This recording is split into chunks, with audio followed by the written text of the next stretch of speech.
সংসার পরিচ্ছন্ন রাখতে শীতের কুয়াশা ঢাকা সকাল ৬টা থেকে রাত পর্যন্ত প্রতিটা কাজ একা হাতে গুছিয়ে করি। শুভ সকাল বন্ধুরা, আমি টুকুন লাইফস্টাইল ব্লগে তোমাদের অনেক অনেক স্বাগত জানাই। কেমন আছো তোমরা সবাই? আশা করছি যে যেখানেই আছো সবাই খুবই ভালো আছো, সুস্থ আছো, আর তোমাদের ভালোবাসায় আর ভগবানের আশীর্বাদে আমরাও কিন্তু ভালোই আছি। আজ শনিবার, এখন ঘড়িতে সময় হয়েছে সকাল ৬টা। এখন থেকেই তোমাদের সবাইকে সঙ্গে নিয়ে, নতুন একটা সকালকে সঙ্গে নিয়ে প্রতিদিনের মতো আবার একটা নতুন ভিডিও শুরু করছি। আশা করছি আজকের ভিডিওটা তোমাদের খুবই ভালো লাগবে। উপরে এসে সবার প্রথম সূর্য প্রণাম করলাম, তারপরে ওপরের ঘরের তালাটা খুলে নিলাম, নিয়ে জানলাটা খুলে নিলাম, চলে এলাম রান্নাঘরে। রাত্রের বাসন আছে, তো বাসনগুলো মেজে নিয়ে আমাকে আবার টিফিন বসাতে হবে। আর এই দেখো, এক ডাং বাসন নিয়ে চলে এসেছি বেসিনে। এখন বাসনগুলো সব মেজে ধুয়ে নেবো। রাতের বেলায় বাসনগুলো মেজে রাখবো, তার তো উপায় নেই। এতটাই ঠান্ডা লাগে আর জলটা এত ঠান্ডা হয়ে থাকে, কিছুতেই জলে কাজ করতে পারি না। সকালেও কিন্তু প্রচুর ঠান্ডা, জল কিন্তু বরফ হয়ে থাকে, তবু কিছু করার নেই। সকালে আমার যে কাজগুলো তো আমায় করতেই হবে, না হলে টাইমের ভিতরে আমি রান্না করতে পারবো না। অফিসের দাদাভাই টিফিনও পাবে না, না খেয়ে চলে যেতে হবে। যাই হোক বন্ধুরা, এই দেখো বাসনগুলো সব আমার মাজা হয়ে গেছে। এখন আমি ধুয়েও নিয়েছি, আর কিছু বাসন বাসনের ঝুড়িতে উবুর করে দিয়েছি। আর এখানে কিছু বাসন এই যে দেখছো ধুয়ে রেখে দিচ্ছি, এগুলো আমি ঘরে নিয়ে যাব, ঘরে গিয়ে উবুর করে দেবো। কড়াটা না ভীষণ পুড়ে ছিল, তো কড়াটা মাজতে গিয়ে অনেকটা সময় লেগে গেল, কারণ ঘষে ঘষে ডলে ডলে কড়াটা পরিষ্কার করলাম। তারপরে দেখো চা করে নিয়েছি। তোমাদের দাদাভাইয়ের তো চা না দিলে আবার দাদাভাইয়ের ঘুম ভাঙবে না। দাদাভাই উঠবে, জল গরম করবে, স্নান করবে, রেডি হবে। তার জন্য কি বলতো, আমাকে চা করে নিচে দিয়ে আসতে হয় দাদাভাইকে ডেকে। তো দাদাভাই উঠে চা খেয়ে তারপরে দাদাভাইয়ের কাজগুলো দাদাভাই করে, আর আমি ওপরে এসে এই যে রান্নার দিকে ঢুকে যাই। তো এখন দেখো আমি বেগুন বার করছি। আজকে খুবই শর্টকাটে দাদাভাইয়ের টিফিন বানিয়ে দেবো। দাদাভাই কিন্তু বেগুন খায় না, একদমই বেগুন খেতে চায় না। তবে আজকে যে রেসিপিটা আমি দাদাভাইকে বানিয়ে দেবো, দাদাভাই কিন্তু এটা খেতে খুব ভালোবাসে। তো কি বানাবো সেটা তোমাদেরকে পরে বলছি। তো দেখো, দুটো বেগুন বার করে নিয়েছি। এখন বেগুন দুটোকে আমি ভালো করে ধুয়ে নিচ্ছি।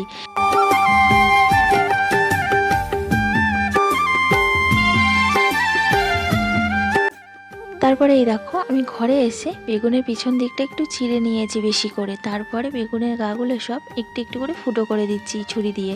একটা বেগুন আমার করা হয়ে গেছে, আমি কিন্তু পরের বেগুনটাও একদম একই রকমভাবেই ফুটো করে নিচ্ছি।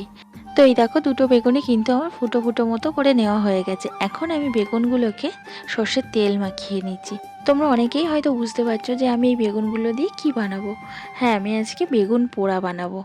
তারপরে এই যে রান্নাঘরে চলে এলাম। এখন আমি অগ্নি দেবতাকে প্রণাম করে গ্যাসটা ধরিয়ে নিলাম। এবারে আমি বেগুন পোড়াটা বানিয়ে নেবো। তোমরা কিভাবে আর কেমন করে বেগুন পোড়া করো আমাকে কিন্তু কমেন্ট বক্সে অবশ্যই জানিও। তো এই দেখো, রুটি ছাকার জালতিতে আমি বেগুনটা বসিয়ে দিলাম। তারপরে বেগুনটা ঘুরিয়ে ঘুরিয়ে চারিদিকটা ভালো করে পুড়িয়ে নেব। এই শীতকালে কিন্তু বেগুন পোড়া খেতে খুবই ভালো লাগে, আর এমন কেউ নেই যে এই শীতকালে বেগুন পোড়া খায় না। বেগুন পোড়া খেতে সবাই কিন্তু খুবই ভালোবাসে। বেগুন পোড়া রুটি খুব ভালো লাগে খেতে। তোমাদের দাদাভাই আমি তো খুবই ভালোবাসি। এই শীতকালটা আমরা কিন্তু বেশিরভাগই বেগুন পোড়া রুটি খাই।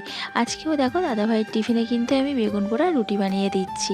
তো বেগুনটা পুড়িয়ে আমি রেখে দিয়ে রুটিটা ছেঁকে নিচ্ছি। বেগুন দুটোকে তোমাদের দাদাভাইয়ের হাতে ধরিয়ে দিলাম, দিয়ে বললাম বেগুনের খোলাগুলো ছাড়িয়ে নাও, যেগুলো পুড়ে গেছে আমাকে ভালো করে ছাড়িয়ে দাও, আমি বেগুন পোড়াটা মেখে দিচ্ছি।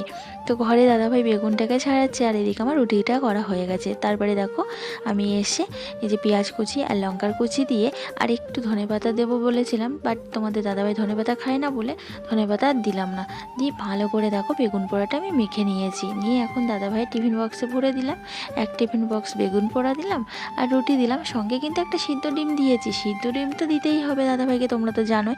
তারপরে দাদাভাই চলে গেল অফিস, আর আমি চলে এলাম নিচের ঘর গোছাতে। তো মেয়েদের তো প্রত্যেক দিন একই কাজ, ঘর গোছানো, বিছানা গোছানো, ব্ল্যাঙ্কেট ভাঁজ করা।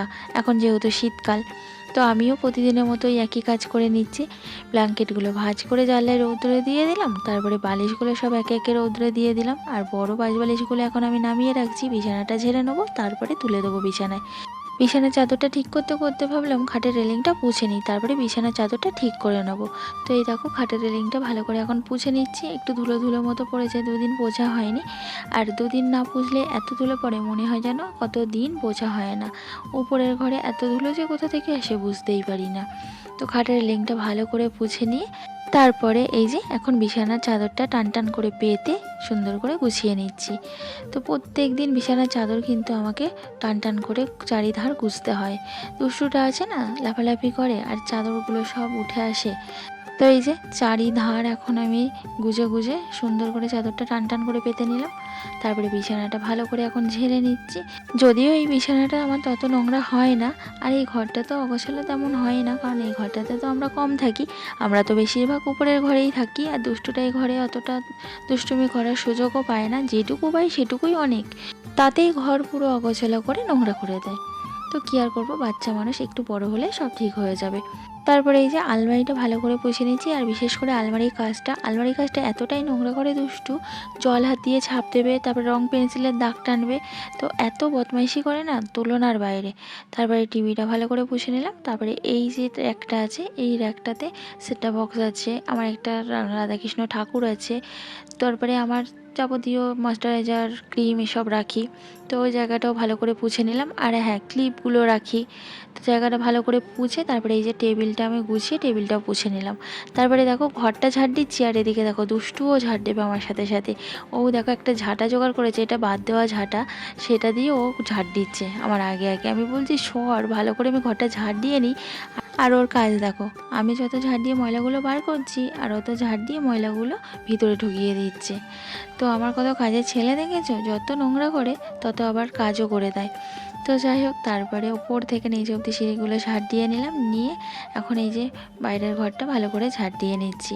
আর দেখতেই পাচ্ছ পাশে কত জামা কাপড় রাখা, এই জামা কাপড়গুলো এখন সব ভিজাতে বসেছি।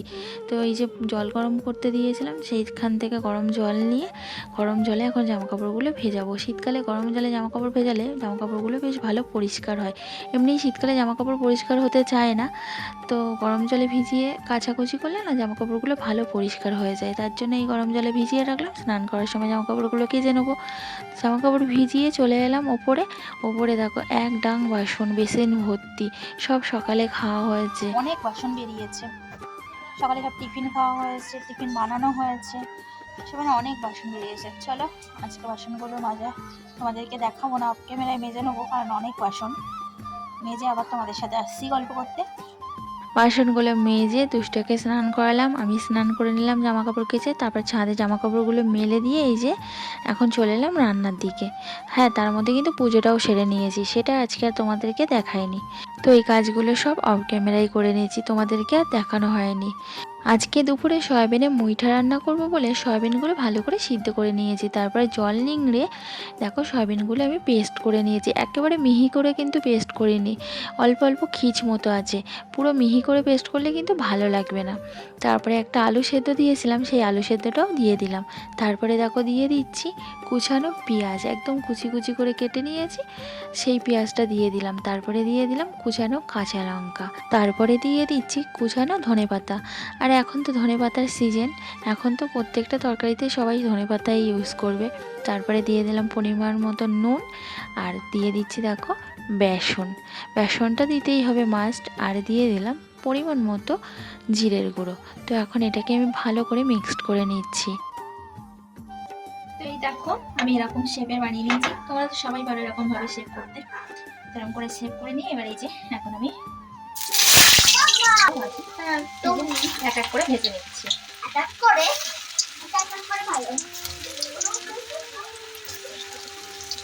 লাল লাল করে ভেজে তুলে দেবো।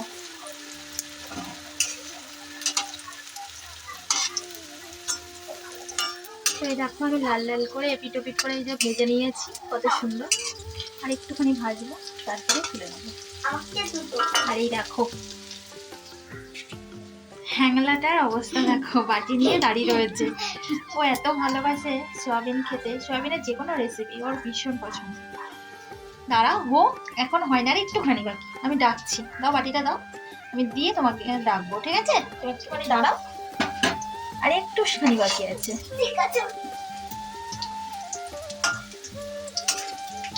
আর এখন কিন্তু বেলা 1:30 বাজে, এখন আমি রান্না করছি, অনেক দেরি হয়ে গেছে।